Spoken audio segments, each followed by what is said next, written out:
A 7-year-old girl was dragged into the yard straight after her father's funeral. Her stepmother sneered, and under the excuse of washing away bad luck, a bucket of filthy water slammed over her head. She clutched her teddy bear legs, shaking tears, carving lines through the dirt on her face. Suddenly, a luxury car screeched to a halt. A wealthy man stepped out, stripped off his coat, and placed it over her trembling shoulders. His voice cut like steel as he faced the pair, a single sentence that lit the fuse of a battle of inheritance, betrayal, and justice. And it all began on the day of Thomas Lane's funeral. The August sun in New Orleans pressed down like a heavy hand, making the black suits and dark dresses of the mourners feel like funeral shrouds in themselves. Inside the Lane family chapel, ceiling fans whirred lazily, failing to break the suffocating heat. Rows of polished pews gleamed under the muted light, and at the front, the coffin of Thomas Lane rested beneath a spray of lilies. The flowers had already begun to wilt, their fragrance turning thick and cloying.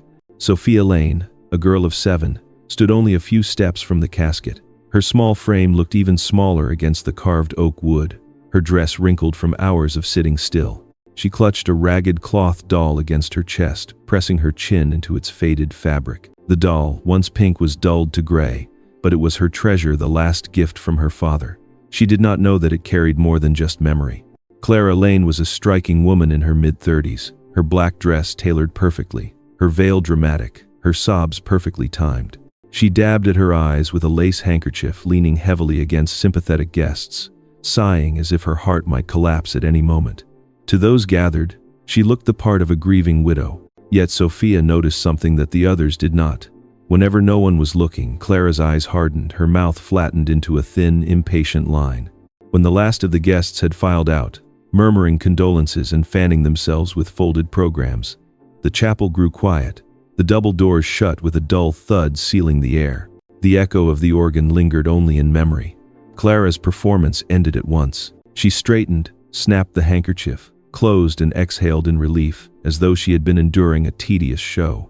The silence of the empty house followed them when they returned to the Lane estate. The mansion's grand foyer, usually alive with the sound of Thomas's booming laughter or the shuffle of staff, was heavy with absence.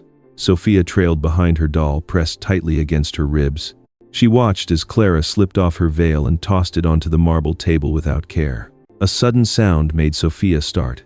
The wheels of a suitcase bumped over the threshold. Victor Hale, tall and broad-shouldered, strolled in with the smug ease of someone who believed he already belonged.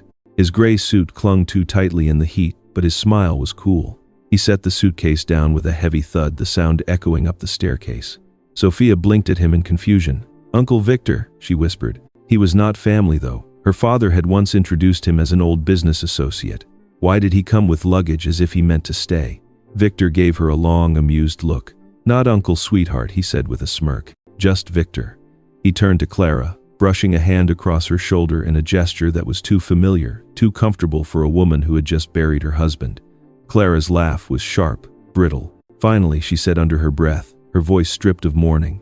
She walked to the wide staircase, her heels striking like a metronome, then stopped halfway and pivoted toward Sophia. The girl stiffened. She had lived under Clara's roof for 2 years since her father remarried, but the woman had never spoken to her with warmth. Thomas had shielded her from the worst of it.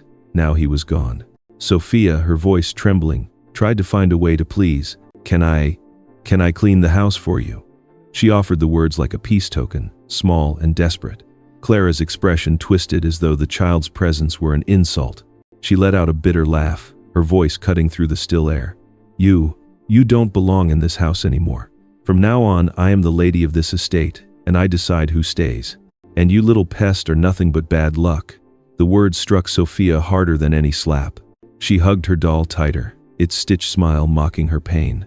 Victor leaned against the banister, lighting a cigarette despite the thick air. Smoke curled around his face as he chuckled. "She's an eyesore, Clara. You'll find the place feels much cleaner once she's gone." Clara's eyes flared with cruelty. She strode toward Sophia, grabbed her arm with fingers like claws, and yanked her forward.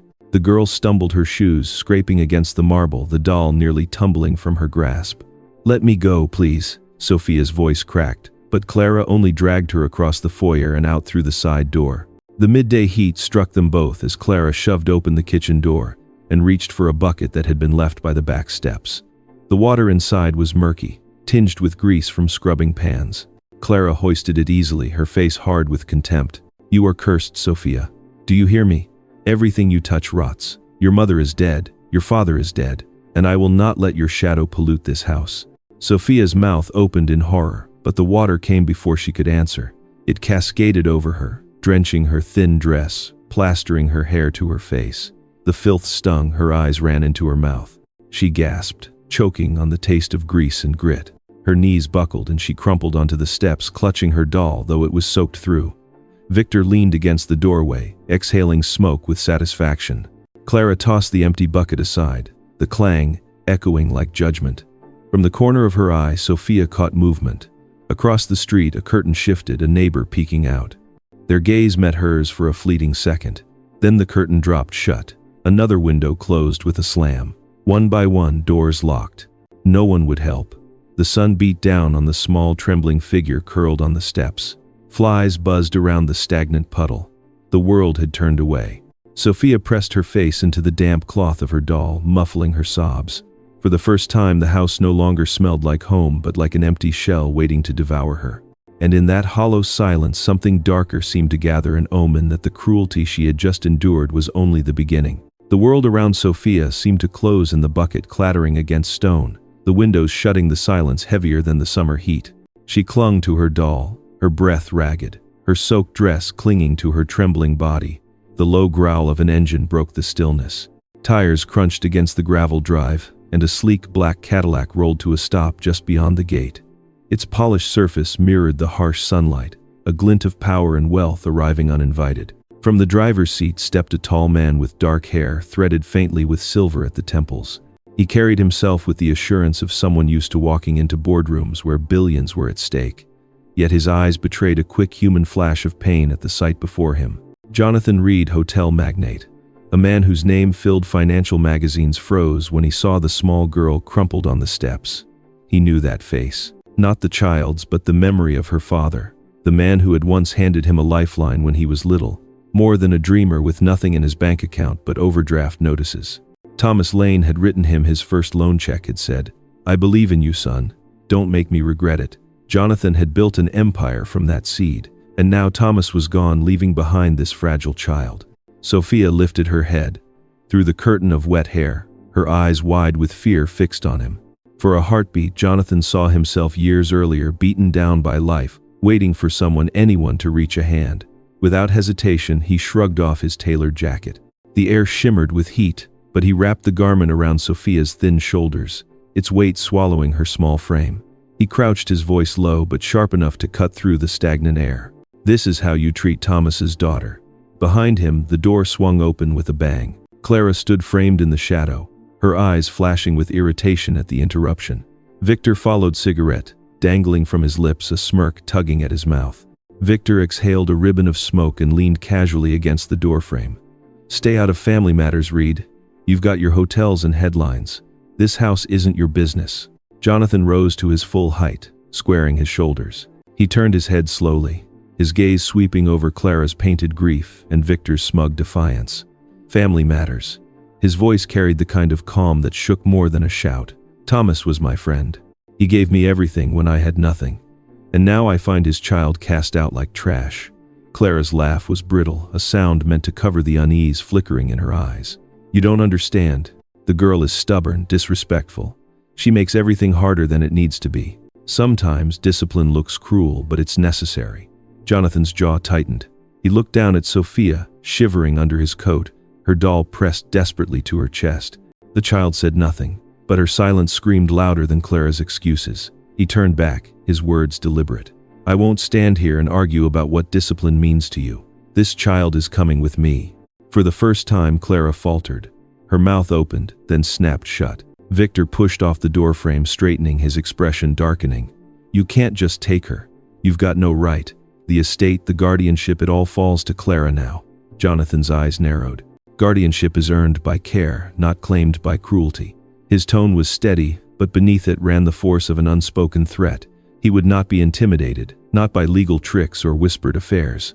The air thickened. Cicadas buzzed from the oak trees beyond the fence, their chorus rising like a taunt. A bead of sweat traced down Clara's temple. She smoothed her skirt, gathering herself, and when she finally spoke, her voice dripped with a new poisonous sweetness. "Take her then," she said softly, almost coaxing. Her lips curled into a smirk that did not reach her eyes. "Take her and play the hero. Let's see how long you last before you realize she brings nothing but trouble. She'll crawl back to me when you learn she's cursed." Sophia flinched at the word, pressing her doll tighter. Jonathan steadied her with a hand, but his eyes locked on Clara's, promising that her poison would not go unanswered. He guided Sophia toward the waiting car, his coat wrapped firm around her small body. The Cadillac door opened with a quiet click, a sound that felt like a line being drawn. Behind them, Clara's laughter rang out across the yard, thin and sharp. Victor's cigarette flared once, then died between his fingers. The child climbed into the car without a word. Jonathan followed his jaw, set his mind, already racing through what must come next. As the Cadillac pulled away, the mansion loomed in the rearview mirror, its windows dark, its secrets festering. Clara stood on the porch, watching her smile, growing colder, her eyes narrowing with the promise of a battle yet to come. And in the hush of the departing engine, the first sparks of a war for truth and inheritance had been lit, one that would not be fought quietly. The Cadillac glided through the streets of New Orleans, past balconies draped with ironwork and flags limp in the summer heat. Sophia pressed her forehead to the cool glass, watching the city blur. The coat draped over her shoulders was far too large, the sleeves swallowing her hands, but she held it tight as though it might vanish if she let go. When the car pulled into the private garage of a high-rise tower, she looked up in silent awe. The building loomed above all, steel and glass catching the late Sunday. It felt like another world, entirely unreachable, untouchable. Jonathan opened her door and helped her out, his hand steady against her back as they stepped into the elevator. The mirrored walls reflected a man and a child who hardly looked connected, yet their shared silence spoke of a bond forming in the space between breaths. The elevator doors slid open to reveal the penthouse. A rush of cool air greeted them, scented faintly with leather and cedar. Floor-to-ceiling windows framed the Mississippi River in twilight, the city spread beneath like a quilt of lights. The living room was vast, arranged with sleek furniture and art that whispered of wealth. To Sophia, it seemed less like a home and more like a museum. She hesitated on the threshold, her doll tucked beneath her chin. Jonathan motioned her inside gently. She took a few cautious steps onto the thick rug, her shoes sinking into the softness. Her eyes darted from the gleaming marble counters to the ivory couches, but she did not sit. She hugged her doll tighter as if to apologize for her presence. "Are you hungry?" Jonathan asked quietly, moving toward the kitchen. Sophia bit her lip and whispered, "If I eat too much, they'll yell at me." The words came so soft, they were nearly lost to the hum of the refrigerator. Jonathan stilled his hand, tightening on the edge of the counter. His mind shot backward to a boy who once crouched in the dark corners of a rundown apartment, waiting for footsteps that meant fists or worse. He had whispered the same words, not to anyone in particular, but to the walls, to the shadows. His knuckles whitened against the polished granite, and for a moment the glossy room felt suffocating. He turned, his expression smoothed but his eyes burning. "No one here will yell at you for being hungry," he said. His voice was steady, almost formal, but something trembled beneath it. Sophia nodded, though doubt lingered in her wide eyes. She perched on the very edge of a chair when he placed a plate of food in front of her, just a sandwich and a small glass of milk. She took tentative bites, pausing between them as though expecting a reprimand. Jonathan sat across from her, silent, letting her set the pace. When she finally pushed the plate away, she whispered, "I don't want to make the house dirty." He managed a faint smile. A house isn't meant to stay spotless. It's meant to be lived in. Her small shoulders rose and fell as if she couldn't quite believe him. She carried her doll with her into the guest bedroom. He prepared the oversized bed, dwarfing her tiny figure. Jonathan watched from the doorway as she climbed up, pulling the blankets high. Night fell over the city. The skyline glowed, but inside the penthouse a quiet stillness reigned. Jonathan retreated to his own room, though his thoughts refused to settle. Memories clawed at him, days of hunger, nights of fear, a time when no one had intervened. He had clawed his way into success with Thomas Lane's help, and now Thomas's child lay down the hall, fragile as glass. In the dark, Sophia clutched her doll, whispering into its faded fabric. The words drifted into the silence, small but piercing. "Will you leave me too, like they did?" Jonathan heard it faintly through the walls, though she did not know. He sat on the edge of his bed, fists tightening until the veins stood out against his skin. His chest tightened with an ache he had not felt in years. He did not answer aloud, but in his heart the vow formed solid and immovable. He would not abandon her, not now, not ever. He rose and walked to the desk by the window, the city glittering below.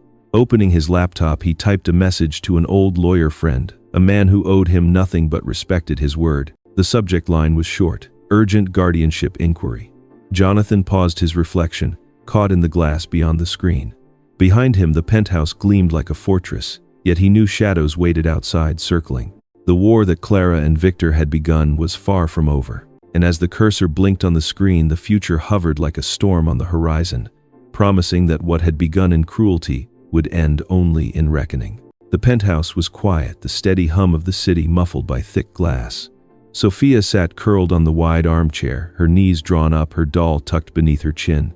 She had not let it go once since stepping into the apartment, not even when Jonathan tried to coax her into bed. The doll was faded, its stitched smile worn the seams, frayed from years of clutching.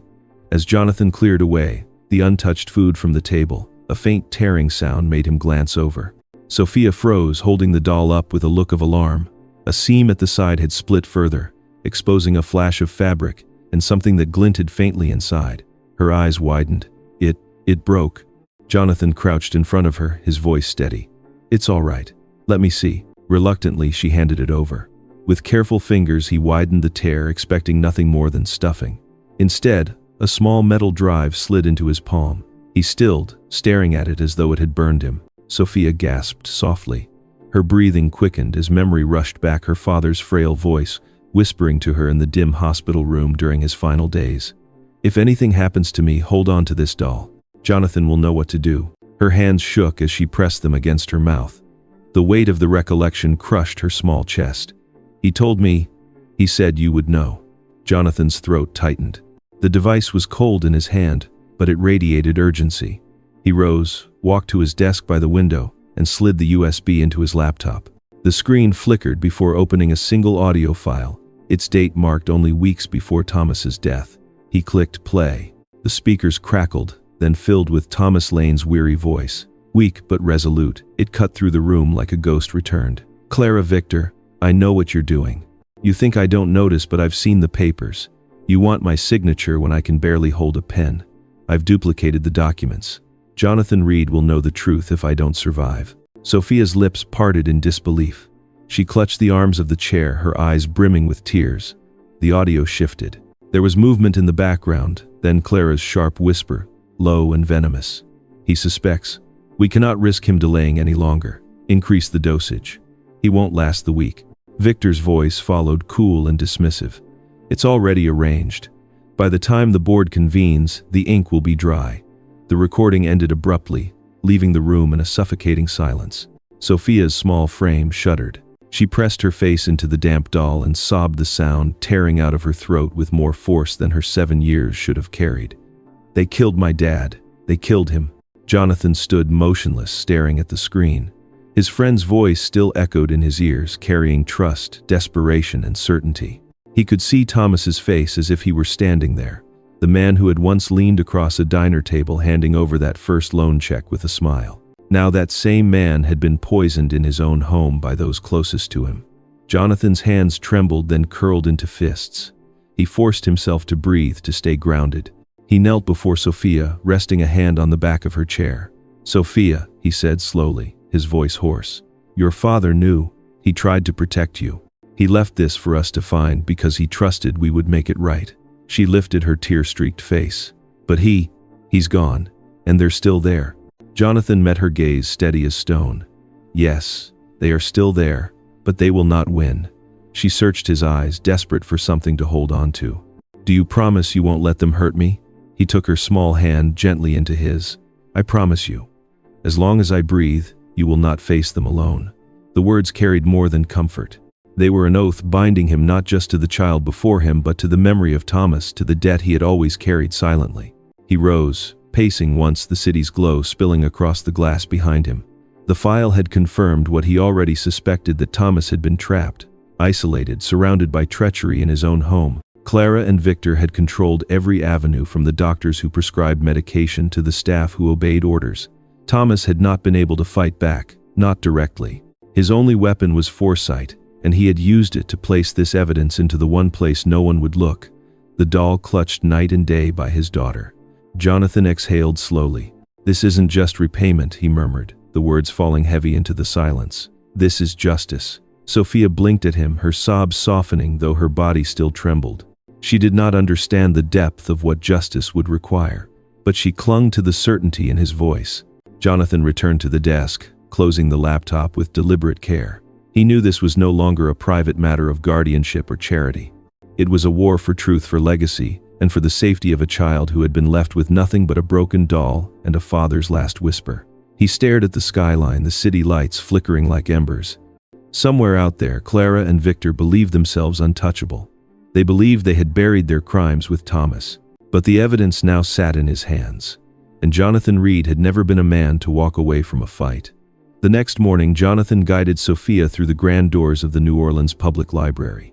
The limestone facade stood in quiet dignity against the rising sun, the steps worn smooth by decades of footsteps. For Sophia, the building seemed impossibly vast, a cathedral of books and whispers. She clutched her doll tightly, the seams now stitched hastily by Jonathan, the hidden USB safely stored elsewhere.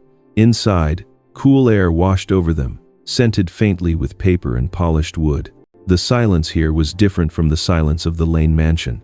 It was not oppressive but reverent, as though the walls themselves guarded secrets waiting to be unearthed. Jonathan walked with purposeful strides toward the archive section, Sophia trailing close behind.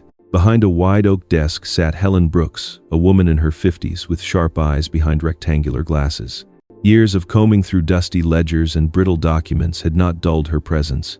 She had the aura of someone who knew exactly where to find truth when others preferred shadows. "Jonathan Reed," she said, rising from her chair with a flicker of surprise. "It's been years. I read about you in the papers, but I didn't expect you here." He offered a tight nod, his voice low. "I wouldn't be here if it wasn't urgent. It concerns Thomas Lane." Her expression softened at the name, then hardened with curiosity. "Come with me." She led them into a back room lined with shelves of microfilm reels, dusty files, and humming computers. Sophia perched on a wooden chair, her eyes wide as Jonathan and Helen leaned over the desk. He slid a folder across to her, the documents he had gathered, hospital admission records, copies of the shared transfer agreements, and at the heart of it all, the printout of Thomas's audio file. Helen adjusted her glasses, scanning the dates with practiced efficiency. Her fingers danced across the keyboard, pulling up hospital logs from the public record. She murmured aloud as she compared the files. March 14th, admitted for second round of treatment. Heavy sedation ordered. 48 hours on a monitored drip. She shifted to the next document, the stock transfer agreement. The date glared up at them in bold type. March 14th, signed with the name Thomas Lane. Jonathan leaned forward, his hand braced against the desk. He couldn't have signed. He was unconscious. Helen nodded grimly. Not without someone holding the pen for him. She reached into a drawer and drew out a folder of earlier contracts. Thomas had signed over the years, clear practice signatures. With a red pen, she circled the jagged scrawl on the March 14th agreement, then compared it to the steady hand of years past. The contrast was damning. The letters on the contested contract were broken, uneven, as if forged in haste or worse, guided by another hand entirely. Helen printed comparison charts, the pages sliding out of the machine with sharp clicks. She marked each one with bold red strokes, connecting the dots between sedation logs and contract signatures. She laid the sheets across the desk like pieces of a puzzle, the truth forming in stark relief. Sophia watched silently, her small fingers worrying the hem of her dress. The adult voices sounded like thunder above her, but she sensed the gravity in every line of red ink. This was proof that her father's fears had been real, that the whispers on the recording were not isolated threats, but part of a deliberate theft. Jonathan's jaw tightened as he took in the pages. He could almost hear Thomas's voice again. Jonathan will know the truth. The weight of that trust pressed against him heavier than any deal he had brokered in boardrooms. Helen gathered the sheets into a neat stack, her eyes lifting to meet his. "This isn't just negligence. This is fraud. If you bring this to court, it won't just expose Clara and Victor, it will rattle the company itself. You're stepping into dangerous waters." Jonathan slipped the papers back into the folder, his expression unyielding. "Then so be it.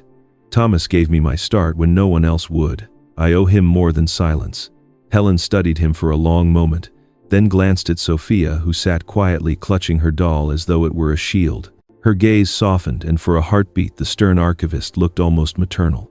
She reached across the desk and rested her hand gently on Sophia's. "Your father was a good man," Helen said softly. "He deserved better. And you deserve the truth." Sophia nodded, her eyes shimmering, though she fought to keep her composure. Jonathan closed the folder and rose, his decision clear.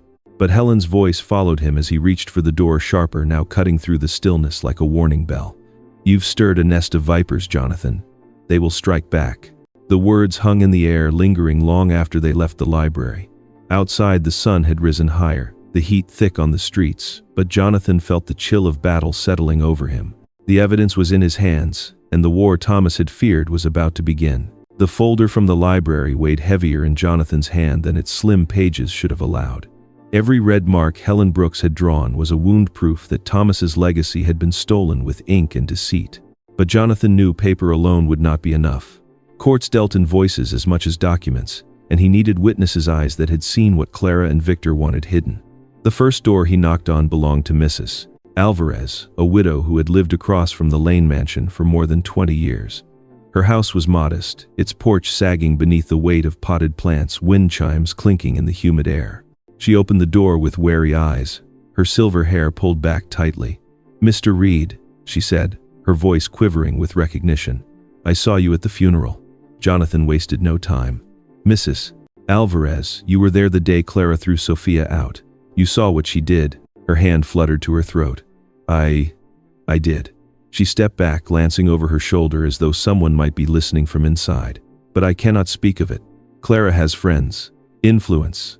If I open my mouth, who will protect me?" Sophia tugged Jonathan's sleeve. She looked up at the woman with pleading eyes, but Mrs. Alvarez shook her head, tears welling. "I am sorry, sweetheart. I truly am. But I am an old woman. I cannot fight them."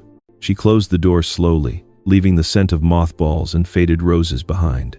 Jonathan clenched his jaw and turned away. Fear had locked her lips, but her silence could not erase the truth. He found Eddie Carter near the docks, hunched on a bench beneath a rusting street lamp. Eddie was a man worn down by time and circumstance, his beard ragged, his coat stained with years of hardship. He eyed Jonathan warily as he approached, clutching a paper cup of coffee. "You're the big-shot hotel man, aren't you?" Eddie rasped. Jonathan crouched, meeting him at eye level. "I'm a man looking for truth. You've seen Victor Hale around the docks at night, carrying documents that didn't belong to him." Eddie chuckled bitterly, shaking his head. "Yeah, I saw him. Slipped into that warehouse with a briefcase like he owned the place. I know shady when I see it. But do you think I'll stand in front of a judge and point at Victor Hale? He's got power and I've got nothing. They'll crush me like an ant." Jonathan held his gaze. "You have more than nothing. You have your word, and that can change everything." But Eddie looked away, staring at the river where barges moved slowly under the Sunday. "Words don't put a roof over my head. And words against people like them, that's suicide." Jonathan left the docks with Sophia walking beside him, her hand gripping his tightly. Her silence was heavy, heavier than the evidence he carried. 2 witnesses had seen the truth, but fear had won twice. That evening, the battle moved to television screens. Clara appeared on a local news channel, her eyes red with manufactured grief, her voice cracking as she held a framed photo of Thomas. "Jonathan Reed stole my husband's child," she cried. "He is using her to seize control of what rightfully belongs to our family. He twists everything, and the poor girl is too frightened to speak for herself." The camera then cut to footage captured outside the courthouse earlier that day. Reporters had crowded Jonathan's car, shouting questions. One microphone had thrust too close to Sophia's face. The little girl recoiled, clutching her doll, tears sliding down her cheeks as Jonathan shielded her. The segment played across New Orleans into living rooms and bars, echoing in places Jonathan could not reach. And it reached both Mrs. Alvarez and Eddie Carter. Mrs. Alvarez sat alone on her couch, her hands shaking as she watched Sophia's terrified face fill the screen. The girl's sobs pierced deeper than her own fear. She whispered into the empty room, "I cannot stay silent. Not again." At the docks, Eddie leaned forward on his bench, the glow of a diner television painting his face. He saw the way her small shoulders shook as she was hemmed in by strangers. His lips tightened, his eyes narrowing with guilt. "Damn it," he muttered. "That kid doesn't deserve this." The next morning, both arrived at Jonathan's office unannounced. Mrs. Alvarez wrung her hands until the skin turned red. Eddie smelled of stale coffee, but his eyes carried new resolve. Jonathan listened as they each spoke, voices trembling but steadying with each word. "We will testify, Mrs. Alvarez declared, her voice breaking but clear. Eddie nodded. "I may not have much, but I still got my eyes and I saw what I saw." Jonathan guided them into the conference room where Professor Samuel Grant, his longtime lawyer, waited. Grant was a man in his 60s, tall and deliberate in his movements, his gray suit impeccable. His reputation in New Orleans legal circles was formidable, calm in the courtroom, merciless in cross-examination. He listened carefully, taking notes as Mrs. Alvarez and Eddie recounted what they had witnessed. When they finished, Grant closed his notebook and spoke in his measured tone. "Their accounts, combined with the evidence you already have, will be enough to request immediate protective measures and open a criminal investigation. But we must move carefully. Clara and Victor will not hesitate to retaliate." Sophia sat quietly in the corner, her doll in her lap, her eyes flickering between the adults. For the first time, Jonathan saw something new in her gaze, not just fear, but a glimmer of hope. As evening fell, Jonathan escorted the witnesses home, promising them security. He returned to the penthouse with Sophia and tried to let her rest, though his mind remained restless. Hours later, the phone rang. It was Mrs. Alvarez, her voice trembling. "Mr. Reed, someone smashed my window." A brick was thrown through with a note tied to it. Jonathan's grip tightened on the receiver. "What did it say?" Her answer came in a broken whisper. "Stay silent, or die." The words hung in the dark like a curse, proof that the vipers Helen had warned of were already striking. By the time the sun lifted above the French Quarter the following morning, Clara Lane had already seized the stage. Cameras lined the sidewalk outside the Lane shipping headquarters, their lenses glinting like watchful eyes. A podium had been set beneath the company's brass plaque, and Clara stood before it, draped in black, her veil lifted just enough to frame tear-streaked cheeks. In her hands, she clutched a framed photograph of Thomas, held high, like a relic of lost sainthood. Her voice cracked at all the right moments, rising over the whir of cameras. "Jonathan Reed kidnapped my stepdaughter," she cried, her sobs trembling into the microphones. "He has twisted our grief into an opportunity to seize the company that my late husband built with his blood and sacrifice. He is exploiting Sophia for his own gain. My poor child is frightened, manipulated, and kept from her rightful home." Gasps rippled through the small crowd. Headlines were already being typed and transmitted before her words had even faded. "Widow accuses billionaire of kidnapping stepdaughter." Within hours, social media churned with hashtags #Save Sophia, #Read the Thief, #Justice for Clara. Every screen in every diner, every scrolling feed in every office cubicle seemed to echo the same narrative. The grieving widow versus the ruthless mogul. Back in the penthouse, Jonathan watched the broadcast play across the television with a face carved from stone. Beside him on the couch, Sophia sat curled into herself, the doll pressed under her chin. The footage cut to an image of Clara weeping openly, clutching Thomas's portrait as reporters reached forward with sympathetic nods. The girl's small voice broke the heavy silence. They say I'm just a pawn." She held up the tablet where comments scrolled viciously beneath the trending hashtag. "They think I don't matter, that I'm being used." Jonathan lowered himself to one knee before her, his eyes level with hers. He took the tablet from her trembling hands and set it aside. His voice was steady, quiet, but unyielding. "Noise isn't truth, Sophia. Truth is not what they shout on sidewalks or what strangers post online. Truth lives in what we can prove, and we will show it. I promise you the day will come when the world sees what your father left behind." Her eyes searched his face as though testing the weight of his words. For a moment her small shoulders eased, though fear lingered like a shadow she could not shake. That afternoon, Jonathan met with Professor Samuel Grant again, sliding the folder of forged contracts and hospital records across the polished oak of his office desk. "They've gone public," Jonathan said, his voice low. "They'll paint me as the villain until I can't breathe without their smear campaign choking me." Grant adjusted his glasses, studying the documents. "Then we answer not with noise but with the law. We'll petition for emergency guardianship. Evidence like this cannot be ignored." He tapped a finger on the red-circled signatures.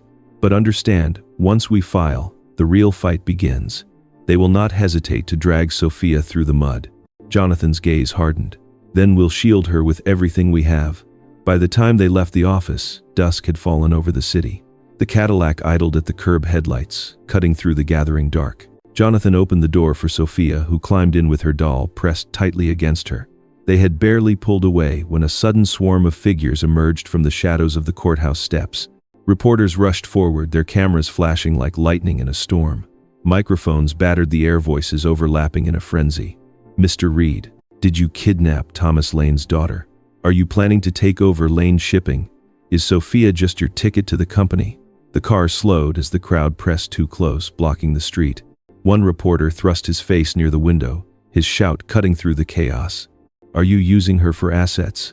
Sophia shrank back against the leather seat, her eyes wide, blinded by the bursts of white light exploding through the glass. She buried her face against her doll, but not before the cameras captured her tears, her fear etched into photographs that would be shared across every news feed by morning. Jonathan's hand closed into a fist on the armrest, his teeth clenched against the fury rising inside him. He signaled the driver to push forward. The Cadillac surged, parting the sea of bodies with a blare of its horn. Reporters stumbled aside, their voices fading into the distance as the city swallowed the sound. Inside the car, the silence was broken only by Sophia's uneven breathing. Jonathan reached across, resting his hand gently on her shoulder, his eyes fixed on the road ahead. He said nothing, but in his mind the vow grew heavier, sharper. The war had gone public, and now every move would be played beneath 1,000 watchful eyes. Outside, neon signs flickered across Canal Street, the hum of nightlife rising as if mocking the storm brewing in the shadows. Jonathan knew this was only the beginning. Clara had drawn first blood in the court of public opinion, but the real battle lay in the courtroom, where evidence and testimony would decide more than headlines ever could. And as the Cadillac disappeared into the darkened avenues, one camera flash lingered in Jonathan's mind. The image of Sophia's terrified eyes caught in its glare, immortalized for strangers to dissect. It was a reminder that the enemy would not hesitate to wound a child to protect their lives. The penthouse rose above Canal Street like a fortress, its windows reflecting the restless glow of New Orleans nightlife. From the balcony, Jonathan could see the sweep of neon signs, the red taillights stretching like ribbons into the distance. Yet in the shadowed street below, another light flickered. A black sedan had taken route across from the entrance, its engine silent, its presence patient. From time to time, the tip of a cigarette glowed, then dimmed, as though the man inside were sending signals in smoke. Jonathan stood behind the glass, his jaw set. He knew the difference between coincidence and surveillance, and this was no coincidence. Clara and Victor had extended their reach from boardrooms and headlines to the street outside his home. Inside, Sophia lingered on the rug with her doll drawing absent circles on the fabric. Her eyes kept drifting toward the window, sensing the tension in Jonathan's stance, though he said nothing. She did not ask. She only hugged the doll tighter, as though it could block out what her instincts already told her: danger was near. The phone rang just after 10. Jonathan answered on the first ring, his voice clipped. The call came from the precinct. Eddie Carter had been brought in from the docks, battered, his teeth cracked and bloody. He had been jumped by 3 men who vanished before police could arrive. Jonathan's pulse hammered as he drove to the station. Sophia stayed with the doorman, under strict instructions, her small figure perched anxiously in the lobby chair. At the station, Eddie sat slumped on a bench, gauze pressed against his swollen mouth. Despite the bruises, his eyes burned with defiance. "They told me to shut up," Eddie mumbled through the bandage, his words garbled but clear. "Told me if I opened my mouth in court I'd end up worse than this. But I ain't taking back my words, Reed. I saw Victor with those papers. No one scares me silent." Jonathan placed a hand on the man's shoulder. "You won't stand alone. I'll make sure of that." He called the police chief directly, demanding a patrol car be stationed at Eddie's usual haunts, and then dialed Professor Samuel Grant. The old lawyer's voice was calm, but even over the line Jonathan could hear the tension coil. "This was expected," Grant said. "They are testing the weak links. We secure the witnesses. We double down on protection. And we document everything." When Jonathan returned to the penthouse near midnight, Sophia was still awake. She sat curled on the couch, her eyes locked on the elevator doors as though willing him to come back. The moment he stepped through, she ran to him, clinging to his sleeve with both hands. He guided her gently inside, but her ears had caught fragments of his phone calls, words not meant for her. She looked up, her voice small and trembling. "They killed my dad, and now they want me too, don't they?" Jonathan froze, then knelt to meet her gaze. He could have lied, smoothed it over with a gentle dismissal, but the trust in her eyes deserved more than soft deceit. He exhaled, his voice low, weighted with truth. Yes. They want control, Sophia. And to them that means taking you away from the truth. But I will not let them. Her lip quivered. She gripped his sleeve tighter, shaking her head. Then don't let me go. Not ever. He placed his hand over hers, steady and warm. I won't. Not now, not ever. For a long moment they stayed there, the silence broken only by the distant hum of traffic. Jonathan felt the vow settle inside him heavier than steel. Protecting Sophia was no longer an obligation born of loyalty to Thomas. It was something deeper, something he could not abandon without losing a part of himself. He rose, leading her by the hand through the glass doors to the balcony. The summer night wrapped around them heavy with the scent of the river. Below the black sedan still waited, its headlights winking like eyes in the dark. Jonathan ignored it. Instead, he lifted Sophia into his arms and pointed toward the sweep of the skyline. Look out there, he said softly. The city never goes dark. Even in the deepest night there are lights burning. And you, his voice firmed a promise etched into each syllable, you will have a place that never turns dark. Sophia nestled her head against his shoulder, her eyes wide as she stared at the sea of lights flickering across the horizon. In that moment the shadows below seemed smaller, though they still waited, patient and hungry. Inside, Jonathan set her to bed, smoothing the blanket over her as her breathing slowed.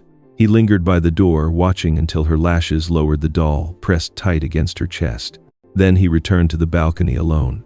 The sedan was still there, cigarette glow blooming once more, taunting him with its persistence. Jonathan's fists tightened on the railing. He could almost hear Clara's laughter, Victor's sneer, their certainty that intimidation would be enough to break him. But he was not a man who broke. And as the night deepened, so too did the resolve in his chest. The battle lines had been drawn, and the shadows outside his window were only the beginning. The Orleans Parish Courthouse stood like a sentinel of stone, its columns rising against the morning sky. Reporters swarmed the steps, microphones jutting forward like bayonets, cameras flashing even before the doors opened. The story had already become a spectacle. A billionaire hotel magnate accused of kidnapping a child. A grieving widow, painting herself as the victim, whispers of forged contracts and poisoned drinks. Everyone wanted to witness the unraveling of truth. Inside, the air vibrated with anticipation. Every seat in the gallery was filled. The press huddled in the back pens, scratching lenses trained on the defense table, where Clara Lane sat draped in mourning black. Beside her, Victor Hale adjusted his cufflinks with cool defiance. Their lawyers, a team of polished men and women with silver tongues and sharp suits, leaned in with whispered strategy. Clara's handkerchief trembled in her fingers, the picture of a devastated widow, while Victor smirked faintly, as if already tasting victory. Across the aisle, Jonathan Reed sat stiff-backed, Sophia beside him with her doll clutched tight. Professor Samuel Grant, their counsel, adjusted his glasses, every movement precise. Behind them sat the witnesses, Mrs. Alvarez, with her shawl pulled tight, Eddie Carter nursing the bruises still visible on his face, and Helen Brooks holding a folder of documents that could shift the weight of the entire case. When the judge entered, the room rose. He was a stern man in his 60s, his gavel echoing like thunder when he brought it down. This court is now in session. The opening arguments were a clash of narratives. Clara's lead attorney painted Jonathan as a man blinded by ambition, a manipulator who had stolen a grieving child for corporate leverage. He is using Sophia Lane as a pawn. The attorney thundered, to strip a widow of her inheritance and seize Lane shipping for himself. Murmurs rippled through the gallery. Grant rose with calm precision, his voice measured. This case is not about wealth or ambition. It is about truth. And the truth will show that Thomas Lane was betrayed by those closest to him, his company stolen as he lay incapacitated. His child was cast into the street. We will show you witnesses. We will show you documents. And we will show you the voice of Thomas Lane himself. The first witness called was Mrs. Alvarez. She walked slowly to the stand, her cane tapping softly against the floor. Her voice trembled as she raised her right hand and swore the oath. But when Grant guided her to the memory, something steadied inside her. I saw Clara, she said, her words carrying over the hushed courtroom. I saw her pour a bucket of dirty water over Sophia. I saw her shove that little girl outside in the heat, calling her cursed. Gasps erupted. Clara pressed the handkerchief to her mouth, shaking her head in protest. Her lawyer jumped to his feet. Objection. This is character assassination, irrelevant to the matter of corporate control. The judge's gavel cracked. Overruled. The treatment of the child is relevant to guardianship. Jonathan glanced at Sophia, who sat rigid, her small fingers tightening around the doll. Next came Eddie Carter. He limped to the stand, the bruises on his face stark under the fluorescent lights. His voice was hoarse, but defiance burned in it. "I saw Victor Hale at the docks," he declared. "He carried papers late at night, slipping into warehouses like a man with something to hide. When he noticed me watching, he glared at me like he could kill me. And later I was jumped by men I never saw before. They told me to keep my mouth shut. But I won't." Victor leaned back in his chair, smirk gone, his jaw clenched. One of his lawyers whispered urgently in his ear. Finally, Helen Brooks took the stand. She adjusted her glasses, unfolded the charts she had prepared, and laid them out for the court. "These are Thomas Lane's hospital records," she explained. "On March 14th, he was under heavy sedation, unconscious for nearly 48 hours. Yet this is the date listed on the share transfer agreement signed with his name. Compare the signature." She held up the documents side by side, red circles marking the differences. "This is not the hand of a conscious man.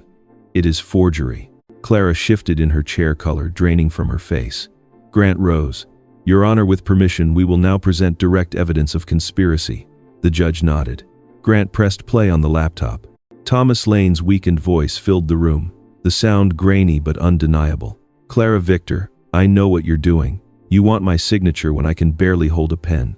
I've duplicated the documents. Jonathan Reed will know the truth if I don't survive." Gasps erupted again. Reporters scribbled furiously. Then came Clara's whisper, sharp and venomous. "He suspects. Increase the dosage. He won't last the week." The courtroom broke into chaos, shouts, gasps, the scrape of chairs. Clara leapt to her feet, her voice shrill. "Fake. It's fake. That recording is fabricated." Grant waited for silence, then calmly lifted a second folder. "The recording has been forensically verified by independent experts. The waveforms, the voice print analysis, every test confirms its authenticity. What you have just heard is not fabrication, it is confession." Clara's face twisted, her performance of grief shattering as the mask slipped. Victor slammed his hand against the table, whispering furiously to his attorneys. The image was clear. They were cornered animals, no longer grieving guardians but predators exposed. Through it all, Sophia sat still, her lips pressed tight, tears glistening but unshed. Then, as the noise swelled again, she stood. The gallery hushed. Her voice was soft, yet it carried with a clarity that silenced every whisper. "If they loved me," she said, trembling but firm, "they wouldn't throw me out in the rain." The judge's gavel struck, but it was unnecessary. Her words cut deeper than any evidence. The silence that followed was absolute. Then the judge spoke, his voice thunderous. "Based on the evidence presented and the testimony given, this court finds sufficient grounds for immediate arrest. Bailiffs take Clara Lane and Victor Hale into custody for charges of fraud, forgery, and conspiracy." The bailiffs moved swiftly. Clara screamed, fighting as the cuffs closed around her wrists, her cries echoing down the chamber. Victor cursed his smirk, gone, his face contorted with rage as he was dragged to his feet. Reporters surged forward, cameras flashing, capturing every sob, every struggle. Sophia turned to Jonathan, her small body trembling as the weight of it all broke free. She threw herself into his arms, the doll crushed between them as sobs racked her. Jonathan held her close, shielding her from the blinding light of the cameras. And as the gavel struck one final time, Jonathan lifted his eyes across the sea of lenses. He knew this victory was only the beginning. For Clara and Victor had allies still in the shadows, and vipers did not die quietly.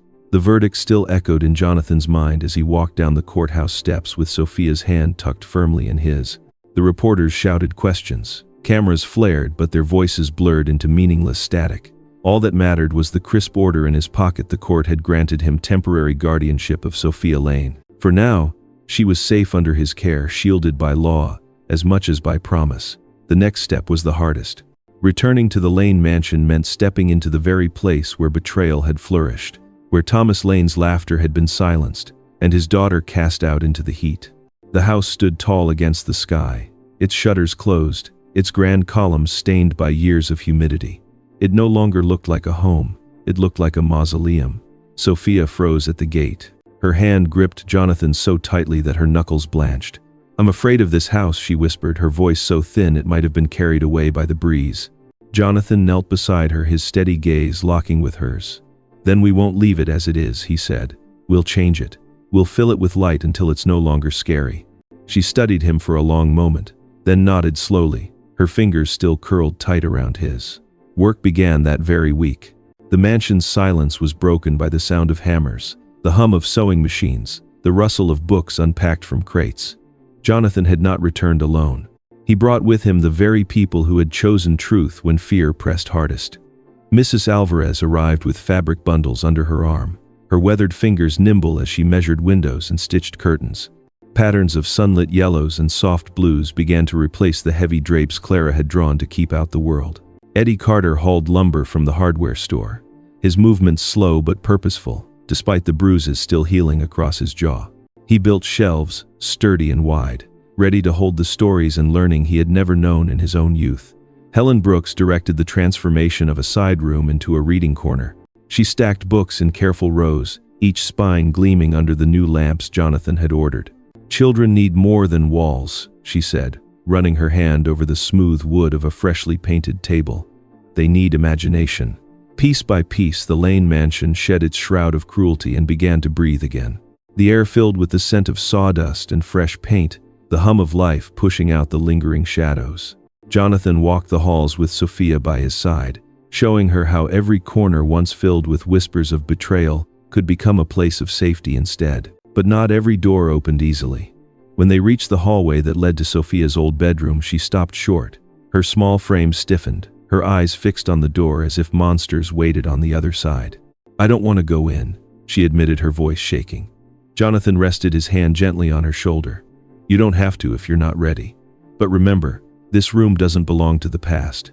It belongs to you, and we'll make it safe again together." For a long while she stood there, torn between memory and possibility. Then she nodded and pushed the door open.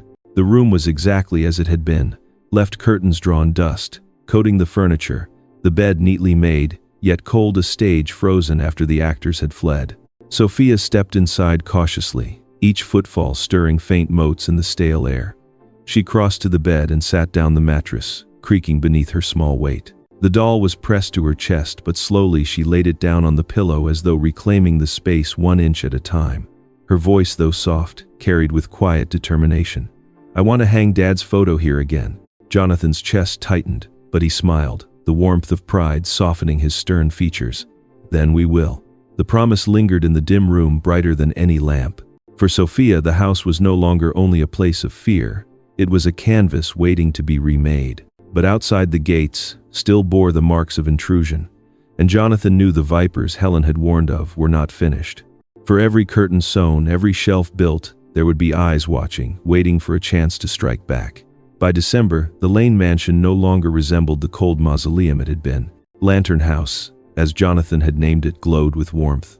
Strings of lights looped across the railings, their colors reflecting off polished floors that once echoed with silence. The wide halls now carried the laughter of children's voices, spilling from room to room, as if joy itself had returned to claim the house. On Christmas Eve, the transformation was complete. A towering pine tree stood in the foyer, its branches heavy with ornaments donated by neighbors and tied with ribbons that Mrs. Alvarez had sewn by hand. The scent of cinnamon and pine needles filled the air. Eddie Carter sat by the fireplace, carefully whittling small wooden toys, his rough hands steady as he handed each finished piece to the younger children who crowded around him with awe. Helen Brooks had turned the side room into a library corner, and tonight she read aloud from a well-worn book, her voice carrying over the hum of conversation. The children leaned against one another, listening, their eyes wide with the kind of wonder that made the season feel whole. Sophia lingered at the edge of the room, her doll pressed against her chest. Though she laughed with the other children, something solemn still clung to her, as if part of her feared that all of this might vanish like a dream too sweet to last. Jonathan noticed. He crossed the room and touched her shoulder gently. "Come with me," he said. He led her into the study, now lit by a single lamp. On the desk sat a small box wrapped in simple brown paper tied with twine. Jonathan picked it up and held it out to her. "This is for you." Sophia hesitated before untying the string. Inside lay a folded piece of fabric, deep purple, soft to the touch. A scarf. She lifted it carefully, running her fingers across the weave, then looped it around her shoulders. The color made her eyes shine, though her lips trembled as she whispered, "It's beautiful." Jonathan cleared his throat, then reached back into the box. Beneath the scarf lay a sealed envelope, the paper yellowed, the handwriting unmistakable. Her breath caught as she recognized her father's name, scrawled across the front. Her hands shook as she tore it open. Jonathan stepped back, giving her the space to read in silence. "If you are reading this, my sweet Sophia, then I am gone. I have trusted Jonathan Reed as I would trust my own brother. He is a man of honor. He will protect you where I cannot. Trust him, my daughter, as I have. You are the light of my life, and though I will not see you grow, I will always be with you." The words blurred as tears spilled over Sophia's cheeks. The letter trembled in her hands until she pressed it to her chest, clutching it as if she could draw her father's voice back into the room. A sob escaped her, raw and unguarded.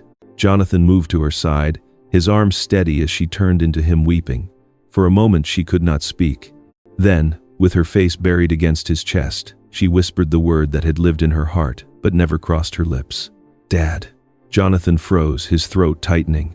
The word carried more weight than any title he had ever held. Heavier than fortune, heavier than empire. He wrapped his arms around her, pulling her close. "Yes," he said, his voice breaking but sure. "Yes, my daughter." For a heartbeat, the world seemed to hold still.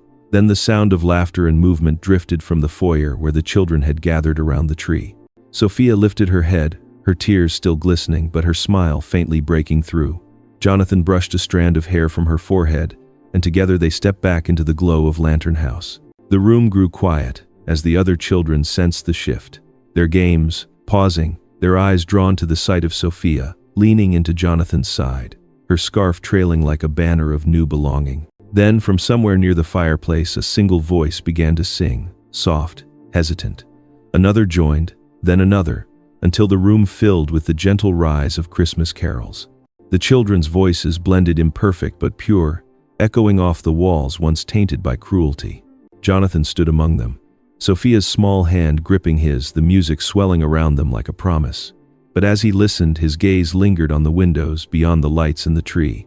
He knew the world outside still held shadows, and enemies did not disappear simply because justice had begun. And though Lantern House glowed bright tonight, the night beyond pressed close, reminding him that battles yet waited in the dark. 1 year later, the Lane mansion no longer echoed with silence or cruelty. It had been reborn as Lantern House, a place where laughter replaced fear and light drove out shadows. Children now filled the halls. Their footsteps rang down polished floors, their voices carried from the library corner Helen Brooks had built, where books waited like doorways to new worlds. By the fireplace, Eddie Carter showed boys how to carve wood into toy cars, his once shaking hands now steady with purpose. Mrs. Alvarez's bright curtains let in the morning sun, and she hummed as she carried baskets of freshly mended clothes. The house had saved them all, not just Sophia.